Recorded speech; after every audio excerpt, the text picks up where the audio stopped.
Hello' everyone easy Assam এক্সামৰ অন্য এটা ভিডিঅ'লৈকে সকলোকে আদৰণি জনালোঁ।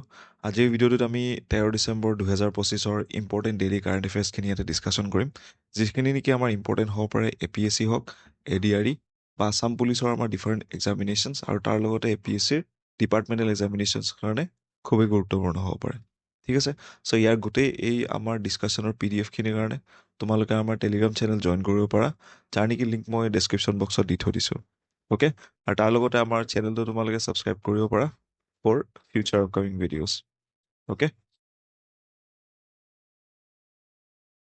চ' প্ৰথম টপিকটো হৈছে ইয়াতে chargesheet in Zubeen Garg's death case. এই গোটেই নিউজটো আমাৰ যদি এক্সামৰ পইণ্ট অফ ভিউৰ পৰা যদি চাওঁ, নিউজটো বহুত বিশেষ ইম্পৰ্টেণ্ট নহয়, ৰাইট? বাট তোমালোকে এটা বস্তু ন'টিচ কৰিবা, আমি যদি এক্সামৰ পাৰ্চপেক্টিভৰ পৰা এই নিউজটো যদি চাওঁ, কিছুমান ডিটেইলছ ইয়াৰ পৰা ওলাই আহে, যেনেকৈ ভাৰতীয় ন্যায় সংহিতাৰ কি কি ছেকশ্যনছ ইয়াতে লগাইছে, সেই ছেকশ্যনছকেইটা আমাৰ কাৰণে ইম্পৰ্টেণ্ট হৈ পৰে। ঠিক আছে, চ' এই ভিডিঅ'টোত আমি সেইখিনি বিষয়ে ইয়াতে ডিছকাশ্যন কৰিম, ৰাইট? চ' অলপমান আমি নিউজটোৰ বিষয়ে চাই লওঁ ইয়াতে কি হৈছে, যে দ্য স্পেচিয়েল ইনভেষ্টিগেশ্যন টিম মানে SIT যোনটো গঠন কৰা হৈছিলে এই গোটেই কেছটো চাবৰ কাৰণে filed a voluminous chargesheet before the chief judicial magistrate Kamrup metro'. So' CJM কোৰ্টৰ আগত ইয়াতে ফাইল কৰা হৈছিলে যোৱাকালি। এই চাৰ্জশ্বীটখন কোনে ফাইল কৰিছিলে? স্পেচিয়েল ইনভেষ্টিগেশ্যন টিম, যোনখন নেকি ইয়াৰ এই কেছটোৰ ওপৰত গঠন কৰা হৈছিলে, right, under the Rozy Kalita ma'am. Okay, so' naming 7 accused. চ' মই এই ভিডিঅ'টোত একিউজ কেইজনৰ নাম ইয়াতে নলওঁ, ৰাইট, বাট 7 একিউজড ইয়াতে পাৰ্চন আছে, of whom 4 have been charged with murder under the Bharatiya Nyaya সংহিতা। 7জনৰ ভিতৰতে 4জনক ইয়াতে মাৰ্ডাৰৰ ছেকশ্যনছ লগোৱা গৈছে। এতিয়া মাৰ্ডাৰৰ ছেকশ্যন কোনটো, কালপেবল হোমিচাইডৰ ছেকশ্যন কোনটো, সেইখিনি আমাৰ এক্সামৰ পইণ্ট অফ ভিউৰ পৰা ইম্পৰ্টেণ্ট হয়। ঠিক আছে, so' charge with murder section 103 sub clause 1 ইয়াতে BNSৰ আণ্ডাৰত। BNS মানে হ'ল আমাৰ ভাৰতীয় ন্যায় সংহিতা। চ' মাৰ্ডাৰৰ কোনটো ছেকশ্যন হয়? Section 103 sub clause 1। তাৰ লগতে এডিশ্যনেল চাৰ্জেছ আছে ইয়াতে, ক্ৰিমিনেলছ কনস্পিৰেচি, সেইটো ছেকশ্যন হ'ল আমাৰ ইয়াতে 61 ছাব ক্লজ 2, ৰাইট। তাৰ লগতে common intentions 3 sub clause 6, 3 sub clause 7 আৰু 3 ছাব ক্লজ 8। চ' ছেকশ্যন 3ত আমাৰ কি আছে? কমন ইণ্টেনশ্যনছবিলাক ইয়াতে আছে। চ' আমি যিবিলাক অলপ হাই লেভেলৰ এক্সাম যেনেকৈ APSC হওক, ৰাইট, এইবিলাক এক্সামিনেশ্যন আমি ষ্টেটমেণ্ট বেছড কুৱেশ্যনৰ আণ্ডাৰত এনেকুৱা ইছ্যুজবিলাক আমি দেখা পাওঁ। ঠিক আছে, তাৰ লগতে extortion, cheating, criminal, breach of trust and destruction of এভিডেন্সৰ ওপৰতো ইয়াতে চাৰ্জেছ লগোৱা গৈছে। জুবিনছ কাজিন, মই ইয়াতে নামটো ল'ব নোখোজিম, and suspended Assam police officer has been charge under the section 105 of the BNS, যোনটো হয় ইয়াতে culpable homicide not amounting to murder. Okay, তেওঁৰ acts culpable homicide not amounting to murder মানে হ'ল তেওঁলোকে যিমানবিলাক এক্টছ বা যিমানখিনি তেওঁলোকে কৰিছে বা তেওঁলোকৰ যিখিনি কাৰ্যকমলিকা তাতে দেখা পাওঁ, সেইখিনিৰ এই মাৰ্ডাৰটোত হেল্প কৰা বুলি ওলায়। Culpable homicide not এমাউণ্টিং, directly murder কৰা নাই, বাট ইনডাইৰেক্টলি সেই মাৰ্ডাৰটোত হেল্প কৰা বুলি কিনে ইয়াতে দেখাব পাৰি এই ছেকশ্যনটোৰ আণ্ডাৰত।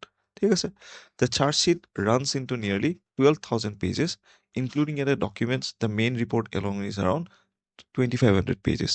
অ'কে, ৰাইট, চ' এইখিনিও তোমালোকে চাই ল'বা, যদি ষ্টেটমেণ্ট বেছড কুৱেশ্যন সোধে এইবিলাক পাৰি যাবা তোমাক। ঠিক আছে, চ' তাৰপিছতে টপিক নম্বৰ 2, য'ত নেকি সোধা গৈছে cabinet note for census 2027। So' 2027 যোনটো আমাৰ চেঞ্চাছ হ'ব, অলৰেডি মই এটা নিউজত ইয়াৰ বিষয়ে ডিছকাশ্যন কৰিছিলোঁ, right.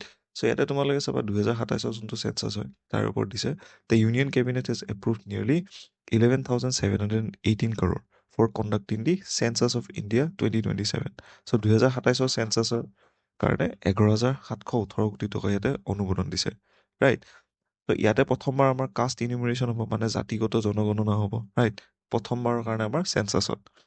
Around 30 lakh enumerators are expected to be involve in the exercise.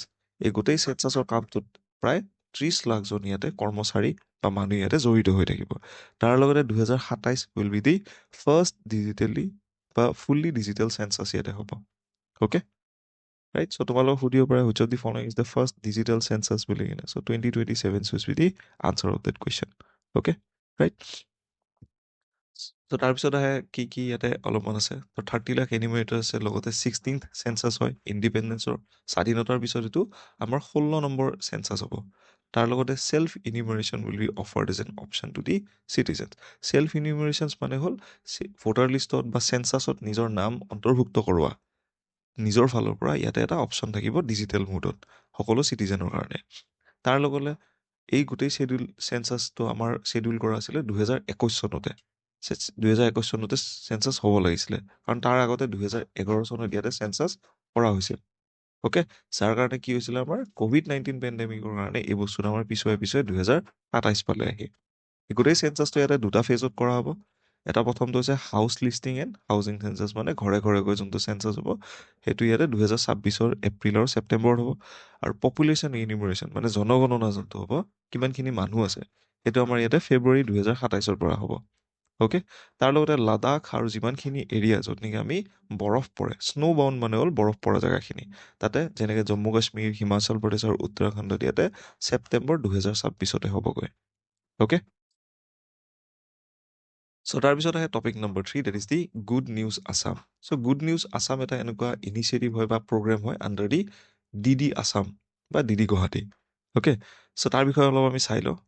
So' governor Lakshman Prasad আচাৰ্যে release the good news Assam, a special publication by Doordarshan news Assam at লোকভৱন।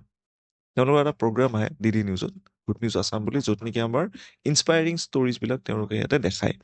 Okay, চ' সেই ষ্টৰিবিলাক ৰিটেন ফৰ্মেটত ইয়াতে মেগাজিন ফৰ্মেটত তেওঁলোকে ৰিলিজ কৰিছে, আৰু সেইখন ইয়াতে ৰিলিজ কৰিছে কোনে, আমাৰ অনাৰেবল গভৰ্ণৰ ছাৰে। The publication aims to promote the positive storytelling and highlight the grassroots achievements across the Assam. গোটেই আমাৰ অসমত গাঁৱে ভূঞে যিমানবিলাক গ্ৰাছৰুট লেভেলত ইয়াতে মানুহবিলাকে এটা ইনস্পায়াৰিং কাম কৰি আছে, সেই বস্তুখিনি এই গোটেই মেগাজিনখনত দেখাব ট্ৰাই কৰিছে। তাৰ লগতে it is a weekly programme over 50 episodes documenting stories, service, innovation, entrepreneurship and leadership. তো 50টা এপিচ'ড অলৰেডি ইয়াতে আহি গৈছে, যোনটো নেকি আমি উইকলি এটা এপিচ'ড ইয়াতে আমি দেখা পাওঁ DD নিউজত। Okay. So he said that the initiative showcases everyday heroes. ইয়াতে গভৰ্ণৰে ক'লে যে এভৰিডে আমাৰ সকলোবিলাক হিৰোজ ইয়াতে দেখুওৱা হয়, ৰাইট? কমন মানুহৰ পৰা কেনেকৈ আমি ইয়াতে মটিভেশ্যন, অনুপ্ৰেৰণা পাব পাৰোঁ।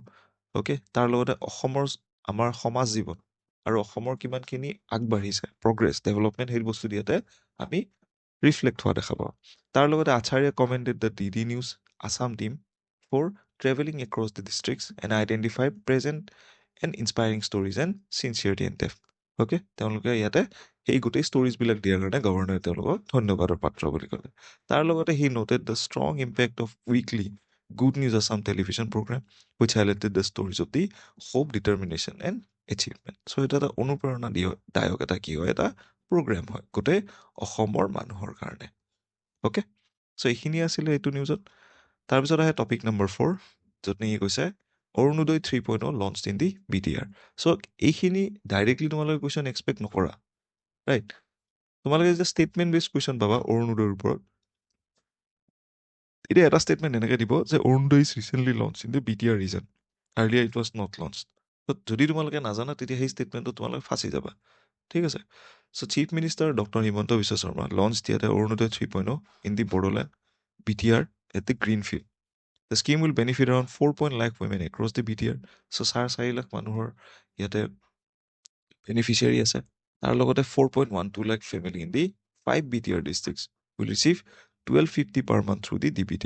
So ইয়াতে আমাৰ কি হয়, অৰুণোদয় স্কীমত 1250 টকাকৈ প্ৰতি মাহে প্ৰায় 4.12 লাখ ইয়াতে পৰিয়ালক দিয়া হ'ব। তাৰ লগতে অৰুণোদয় 3.0 গোটেই আমাৰ ৰাজ্যখনত 7 অক্টোবৰত ইয়াতে দিয়া হৈছিলে, বাট BTRৰ যিখিনি ইলেকশ্যনছ আছিলে তাৰ কাৰণে এইখিনি দেৰি হৈ গ'ল ইয়াতে দিয়াত, ঠিক আছে?